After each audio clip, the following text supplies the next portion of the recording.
Wassail Beautiful People. So, did you notice the shift in energy today?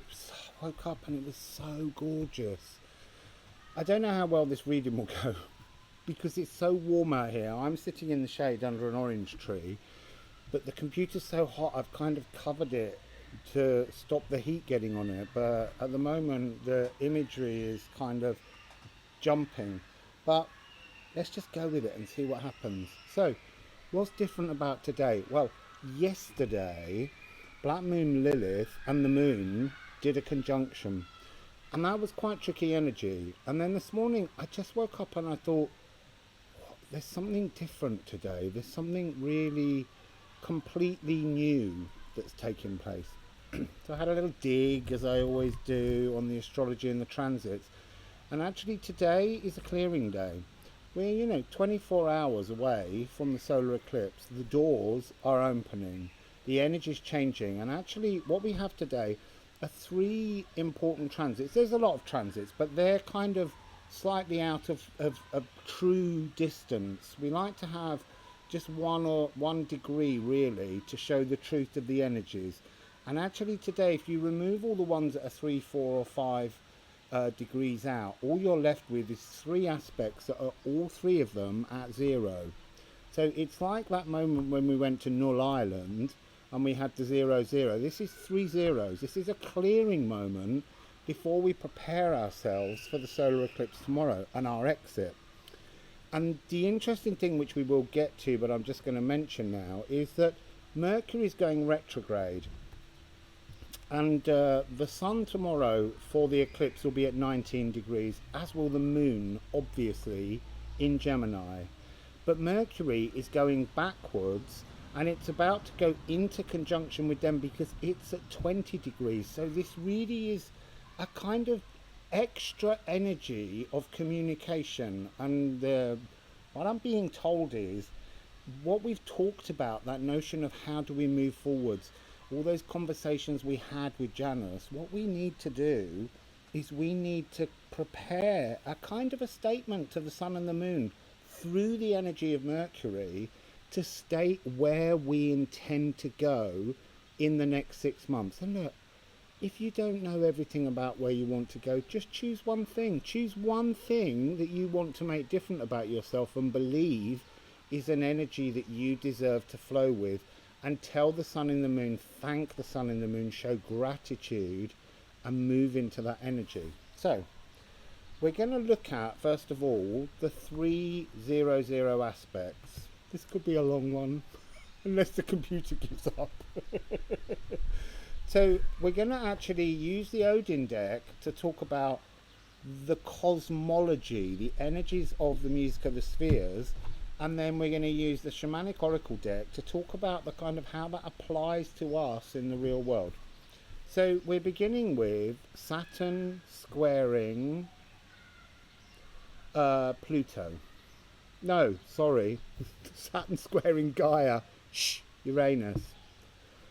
So this represents the energy of a challenge. So to begin with, we need a card for Saturn, a card for Gaïa, Uranus, and then we need the application of that energy in the real world.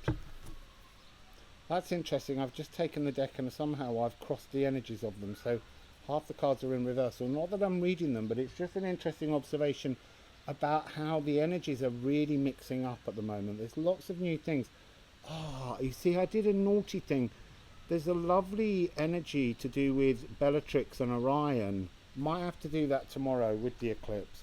But it's to do with being slightly blind to possibilities. Let's just see what comes. That's my fault in my preparations. I forgot Bellatrix. And Helena Bonham Carter played her so lovely in the Harry Potter films. I do love a bit of Helena Bonham Carter. So, Saturn. Saturn, what's your cosmic music of the spheres energy? What's your cosmic music of the spheres energy, please, Saturn? Well, actually, we've got 2 cards. So, one's the moon and one's Saturn. Right, I'm just going to sit and look at them for a moment and work out which one I think should be which. It feels like this one is Saturn, Petro, and this one is Gaïa. Shh. So Saturn is offering, that's why, yes, cosmic beingness. So tomorrow in the eclipse, the descendant and the ascendant will be at 27 degrees in Leo. The descendant energy, the energy to which everything is being drawn down towards, is in Aquarius. And so there is that sense that all the energies are draining towards Saturn so that Saturn can push them back out towards Leo, our ego. And that's what we've been talking about, transforming our egos in this period. This is cosmic beingness. This is taking flight on a new adventure. And this is Ira, this is yew tree. This is the trunk of the Yggdrasil tree. I know the Yggdrasil tree's ash, but the trunk of the tree has the energy of the yew tree, and that's about deep, ancient magic. So this is a deep, ancient magic taking place as a challenge. A challenge. So let's get some tarot. I feel like I needed that card I didn't think I was going to use. The Celtic, Universal Celtic Tarot. They're usually about earthing, but because it's deep, ancient, cosmic yew magic, somehow I've switched them around. You've got to switch things around. We've got to mix things up. So let's see what we get. What is the challenge? What are we working on, please? So what are we working on? So what I didn't tell you, obviously, because I'm a bit rubbish, I mentioned that Saturn's in Aquarius, Gaïa, Uranus, is in Taurus, and Saturn's at 13 degrees, 12 degrees. I already know the challenge now. You've got to step out of the structures, the beliefs that you have about your ego. You've got to understand how you can transform things in your world, in your life. Fix things about your ego that you believe are your truth. They're not. They're things you've just been using as your truth. And often, I want to say, as a manipulation. We've only got one card so far. We've got the Queen of Pentacles. You see, look. I'm a little bit in the shade, but today you can really see the cards. So there's a deeply protective energy. It's interesting that this is emotional earth energy, because she's seated with her feet in the water. She has magic. There are fairies flying around her, and she holds a Triskelion coin. So what is this challenge?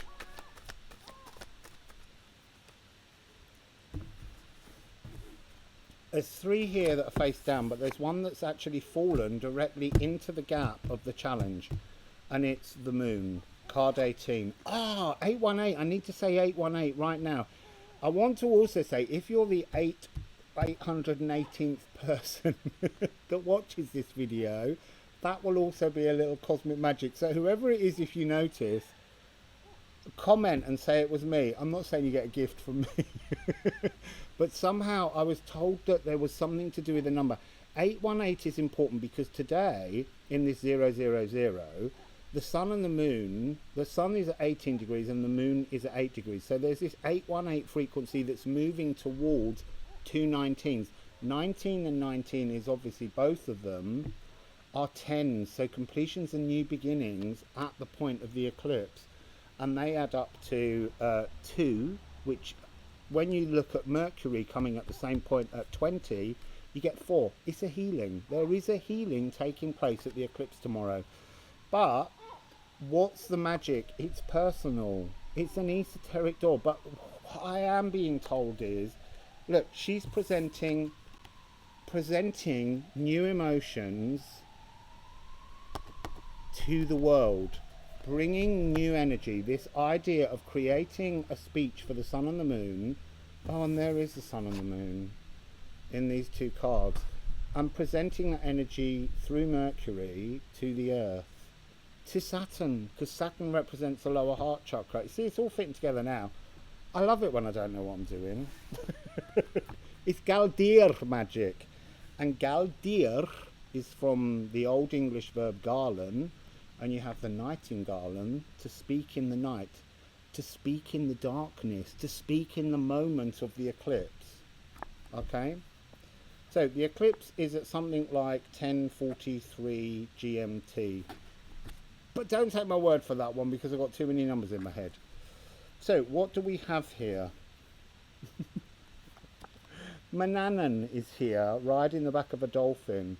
There's something about having some kind of cosmic healer energy floating all around. And here we've got all these undine water spirits praising the joy that takes place. And at the back, you see there's a tiny little portal. This is the judgment card. This is the gateway. This is the doorway. This is what we're moving through with the Eclipse Tunnel. And then we have the Nine of Swords. I want to say, I'm being told, that this is to do with healing frequencies. This is the divine nine of air frequency. And at the eclipse tomorrow, matching Saturn's 13 are 13 air elements. So there's a lot of air energy around tomorrow, bringing changes. But this is about feeling protected from your normal demons if you can pass through this doorway and accept transformations of your ego, the things that you've always carried that you believe are part of your truth. So that needs to be dealt with. And then you have the Page of Swords, burying the past. Look here, that was on the card yesterday, wasn't it? That might have been in the reading that went wrong. There's a little tiny card 36, which is karma, end of karma. You bury the karma and you mark the karma so that you never forget what you went through to reach the point you're at now. So this is the Page of Swords, bringing in a new spiritual truth to your journey forwards. So that's all very lovely. Let's just pop those over there. Oh, the cards are so hot. Sun is blistering up there today, but it's got this wonderful sense of happiness. I can't say that I woke up this morning and really, truly, the energies have shifted. So that's what they're saying. That's why they're making me go on this ramble. This moon frequency is you have to bring all that stuff from the last 2 weeks, and you have to bring it with you, and you have to push that energy through the portal and back out into the light, and then connect it, Queen of Pentacles, wherever she is, with the burning cards, to Saturn in the Earth. So that's the challenge, rewriting your emotional language of who you are. The next part is we have Black Moon Lilith is trining Pluto. And the interesting thing about this 000 is Black Moon Lilith is the, if you go around the entire chart, Black Moon Lilith is the furthest on, because Black Moon Lilith is at 25 degrees of Taurus, which is almost Gemini, and then Pluto's right round the back at Capricorn. So the aspects are all in the area that takes place between Capricorn, Aquarius, Pisces, Aries and Taurus. All of that big karmic stuff, because all the big lords of karma are in that part of the chart. They're sitting there having a clearance energy to allow us to move forwards with new emotions and new notions. So Black Moon Lilith is the last marker, and all of the planets that are part of this wonderful eclipse tomorrow, they're all free. They're not part of this. They're the new energies that we're working on towards for the whole of the rest of the chart, that in many houses is completely empty. So let's get cards for Black Moon Lilith and Pluto. So, a card please for Black Moon Lilith and Pluto. A card please for Black Moon Lilith. Oh, Black Moon Lilith, she's Vanahamir. That's Lady Heaven. It's not quite, but there's a lot more divine feminine energy. It's 13 frequency heaven. And she is, for me, the 13th frequency in the 12 notes that I use from the chromatic scale. Black Moon Lilith is the rogue element that creates. It's the energy of you coming through your shadows into the light. It's a transformative energy. And I do believe, oh, look at that. I tell you, Pluto's gone a little bit trans. I'm telling you. He's so obsessed with Venus and the love and the energy of doing something kind rather than being old. I know this is Idun. Idun is the daughter of Ivaldi.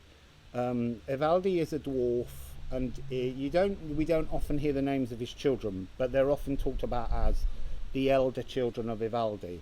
But Idun is one of those children, and she's almost like a card of star healing.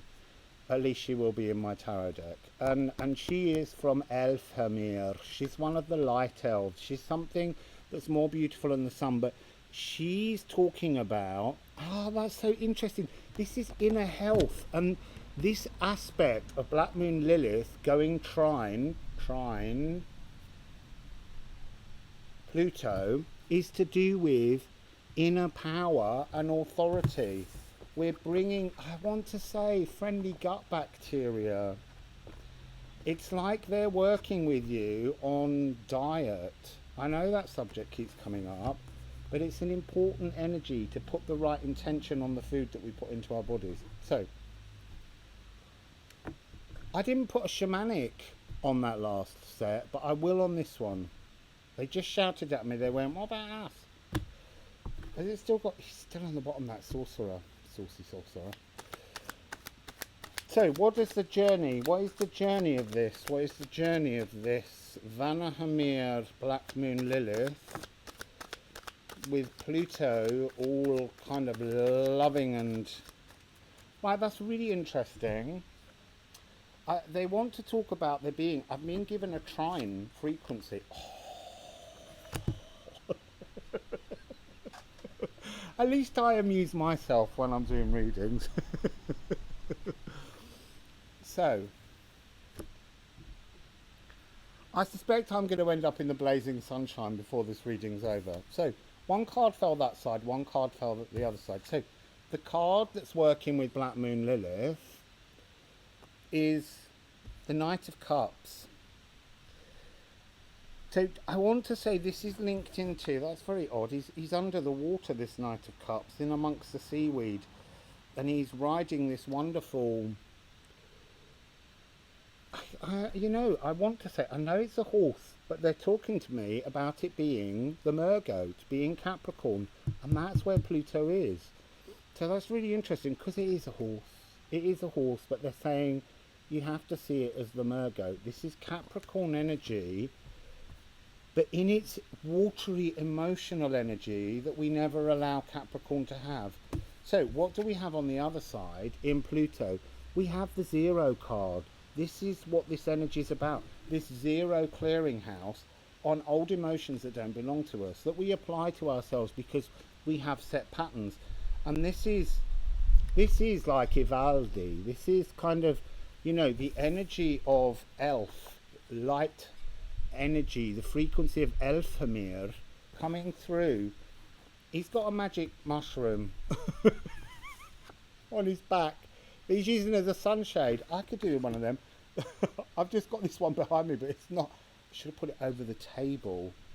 But I didn't want to move the hammock, and I didn't want to get in it again because it was that was a one-off that sent me into a slightly childish energy. The Rainbow Bridge. It's like access. This has got Belarus or the Bifrost. It's about moving into a new realm, moving into Vanahamir, coming out of Asgard's 12 frequency structured heaven and moving to a new heaven. But here's the interesting thing, the trine aspect between the two is the Hanged Man, and this is Odin. When he went to Mimir's well for wisdom, this is an energy, this inner authority is a wisdom. It's about coming into an energy, a trining energy, of bringing new emotions, stepping into a new realm that you've never been in before. But you've got to voice this. You've got to find an inner peace, an inner harmony, and that's what this beautiful trine aspect is offering. So how does that apply to the earth? See, I remembered this time. Can hear that little sorcerer on the bottom shouting at me. I'm so glad I'm in the shade. I mean, maybe when you see the video, I'm absolutely sweating. But Hannah Spanner, I'm drinking so much water at the moment. I'm flushing out the eclipse toxins.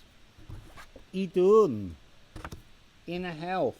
Idun has the golden apples, the red apples, the apples of youth, the apples that keep the gods young and healthy. And it's just kind of interesting because there's a point where she gets kidnapped and suddenly there's no apples and everyone starts to get old and it bothers them.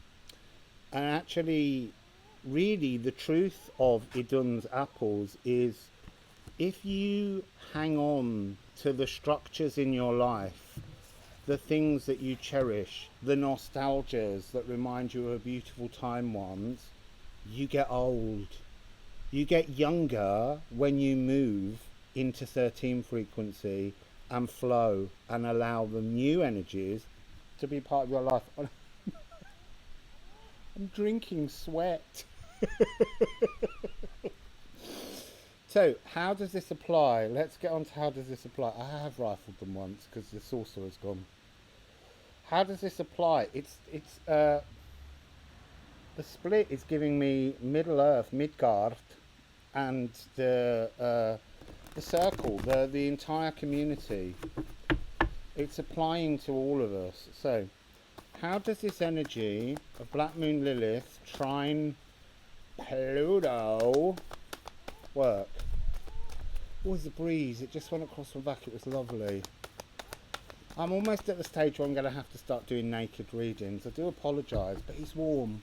And where I'm going next week, it's really warm. It's like 35 degrees, heading towards 40 degrees Celsius. How does this apply? It applies to mystical shaman frequency. Oh, it's gone a long way. Now you're going to see my little blue shorts.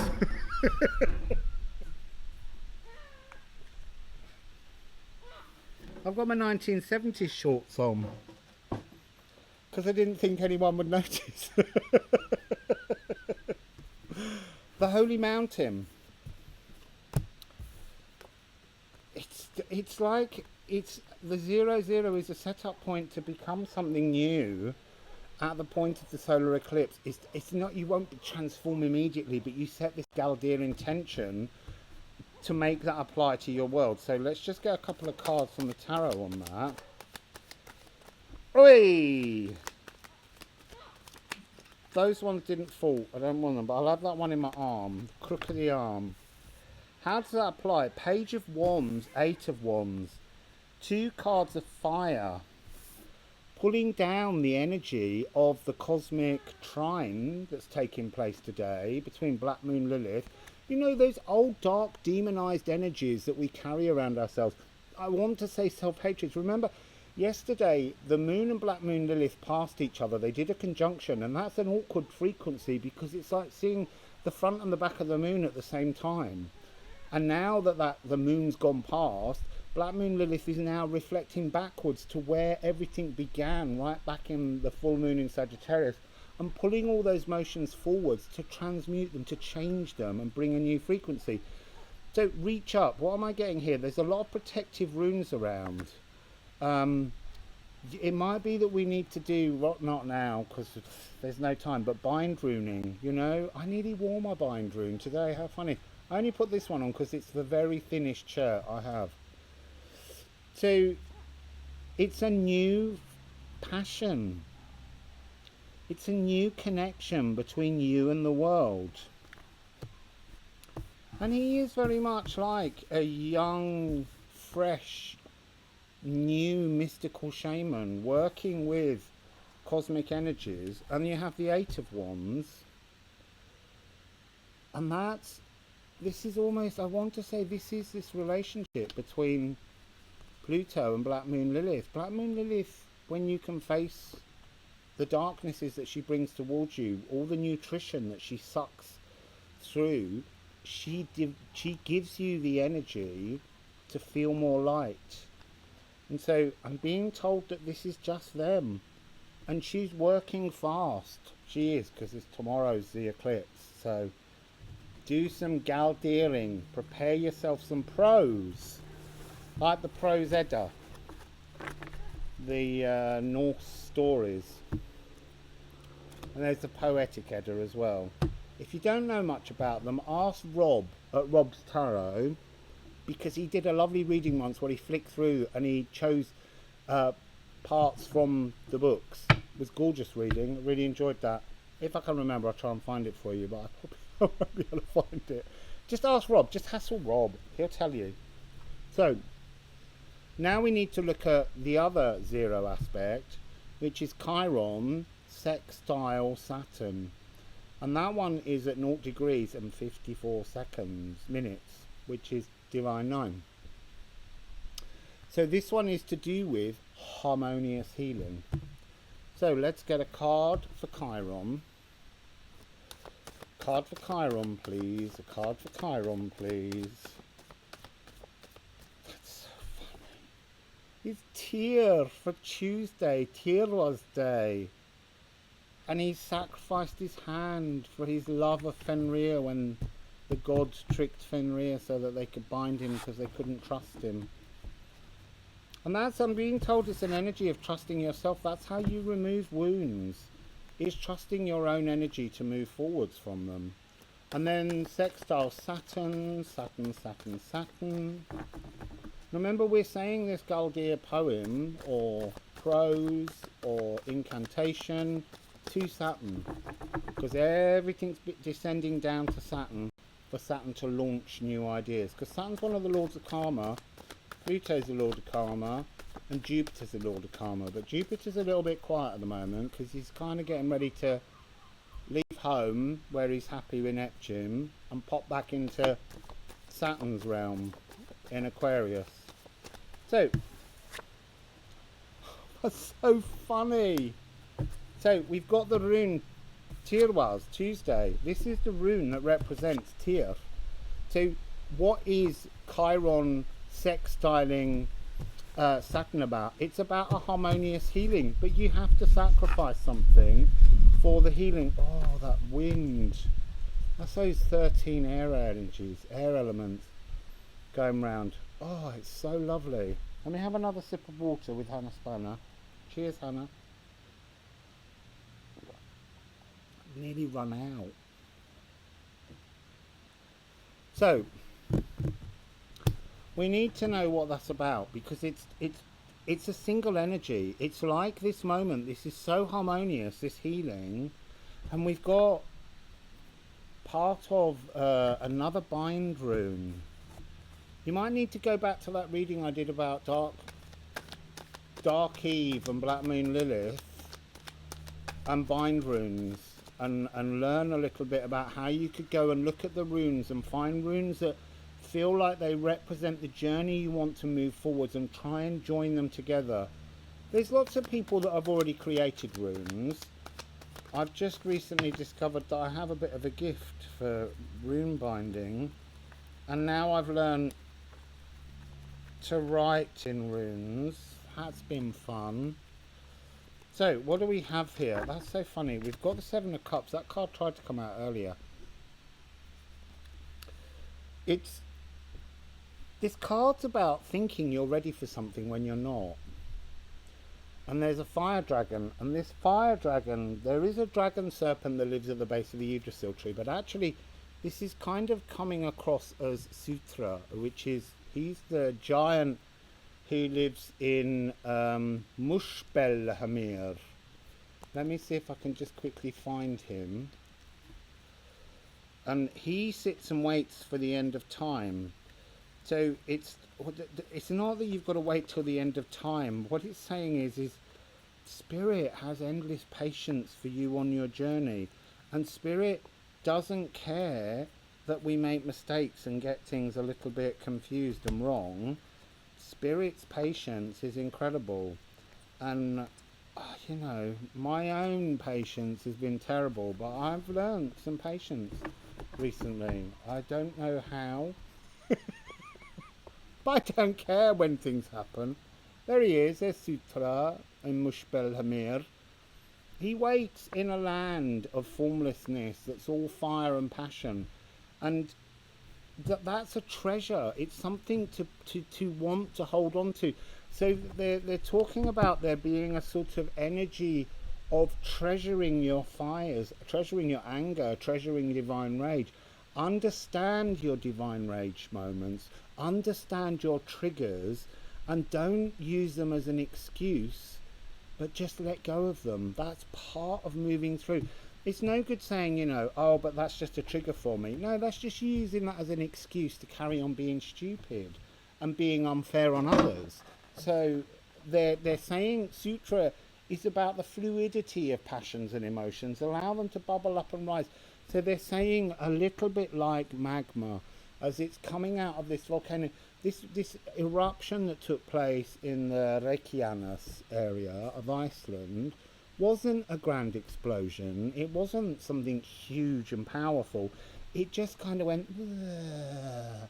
And now it's just going to keep doing that, I suspect, for 200 years. So changes are afoot. And then we have the Five of Pentacles.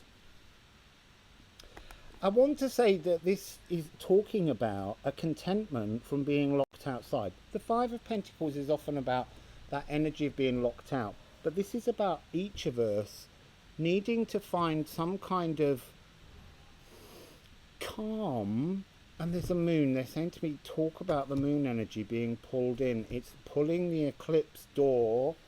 It's like shutting the door behind you and bringing the doormat and all of that corridor up past the statue of Janus that we spoke to at Nul, and then moving through. We've got to do away with that whole 2-week period that was out of time, so that when we step out through the solar eclipse tomorrow, it's gone.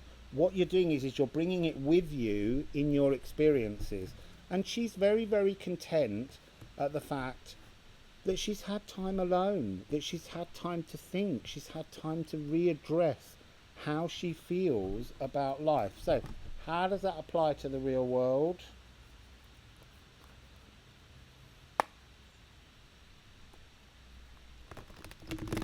It's gone very quiet here. You might be able to hear the sound of the computer struggling with the heat on the microphone. How does this apply? Well, how does this Chiron and Saturn, I want to say they're almost behaving like they're twins. They're doing a little bit of a harmonious healing. So bear in mind they're F and B flat. So they're a diminished fourth, diminished fifth augmented fourth. So they're the exact halfway point between an octave. They're a frequency that when you hear that particular pitch being played, it demands resolution.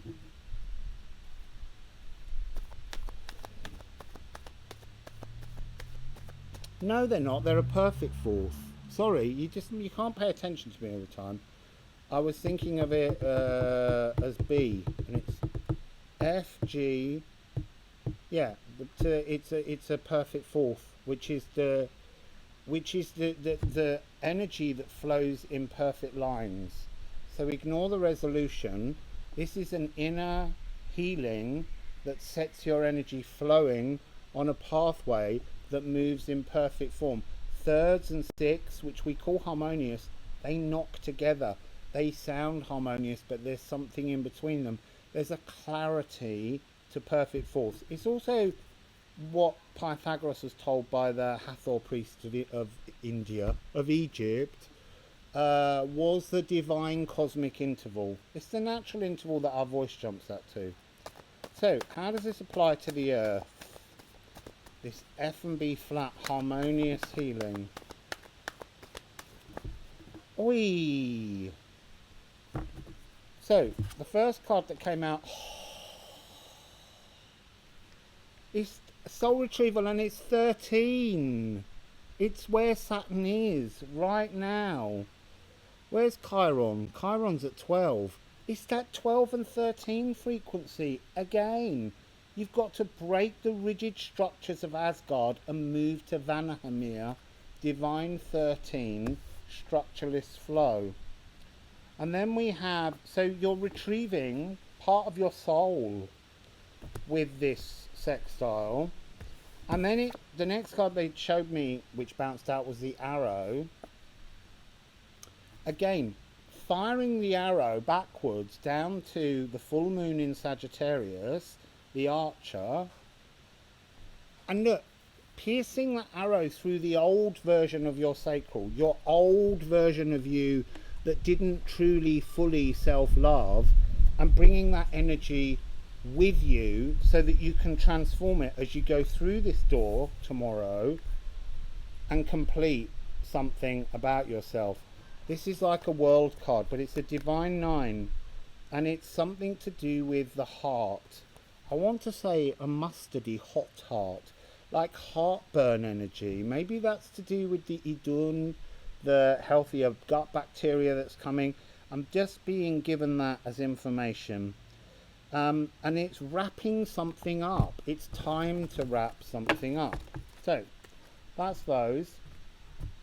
Now we need to move on to what Mercury is bringing to the eclipse frequency. We don't need to do the sun and the moon because we kind of did them yesterday in the swing, and there was lots of, the only thing I want to say actually about the sun and the moon, and that might come up in the Mercury is very gender fluid, and I always think of the moon as being a divine feminine goddess frequency, but actually in Norse mythology they're the other way round. So Sol is the sun and her brother Mani is the moon.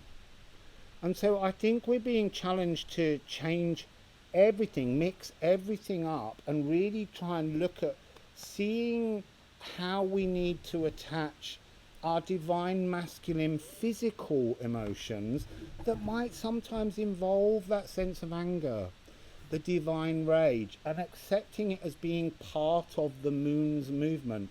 It doesn't just affect feminine energies, it affects all of us. So let's do Mercury's message, because Mercury's going retrograde, as I said. So as there's the sun in the middle and the moon's moving towards the sun for the eclipse, and it's going to cover the sun, but coming this way, just past, as the moon moves by the sun, as it comes out, is Mercury. So it's like Mercury and the moon are coming on the sun. So maybe that's how we'll do this. Let's put the sun in the middle.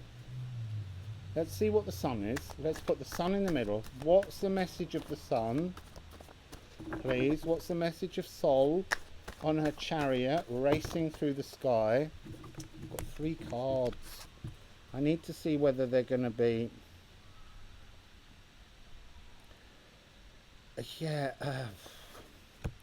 they're giving the right thing. So Jira is the sun. Harvest. This is a harvest moment.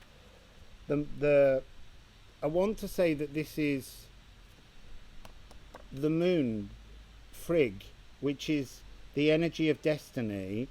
The fact that it's being represented by a woman when I've just said to you it's about changing the gender of the moon is because this card here that's representing Mercury is about the fluidity of the vessel. The vessel has both energies in it. How you work with those energies is down to your particular part in your journey.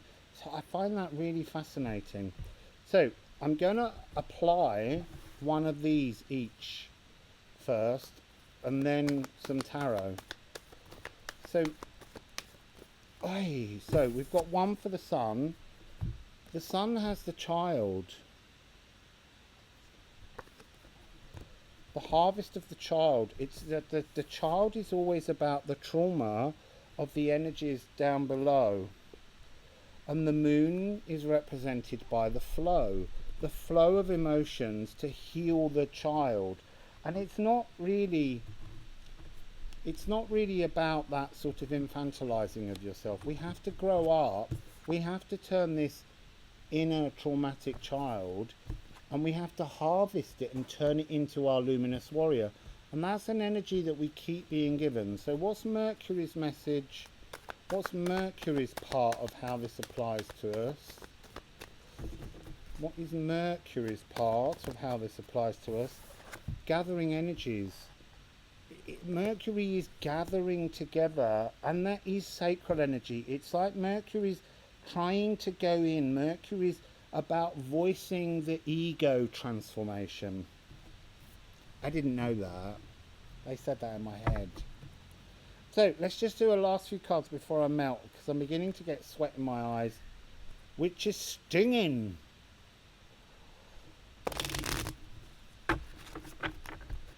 So let's just see, can we please have a card for the sun in the middle? The sun in the middle. Right, the sun in the middle. That's a pile of too many cards, and they're all face down, but one card facing up. Four of Wands. The sun in the middle is our home. Again, there's that sacral energy. It's the harvest of the luminous warrior.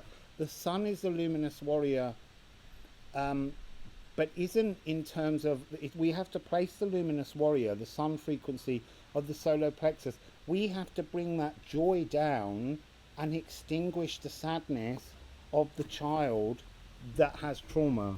Those aspects of the ego that no longer serve us, we have to bring the sun energy in and harvest a new home for us to grow and have an adult inner child that's all grown up but still has fun. So what is the moon's card? What's the energy of the moon? That one that was turned up the other way. Hermit frequency. So your destiny is to flow with your own inner truth. Now, Hermit frequency is a really interesting one. It's got Virgo energy. I need to check something. Just give me a second. I need to pull something up because I've had a new epiphany on how to think about the Hermit. It's gone out of my head. So let me pull it up and see what it is I channeled the other day. This is the trouble with channeling. It goes out your head. And that's if I get any information here. So I linked it. It was linked into a particular Norse figure. And I just need to remember who.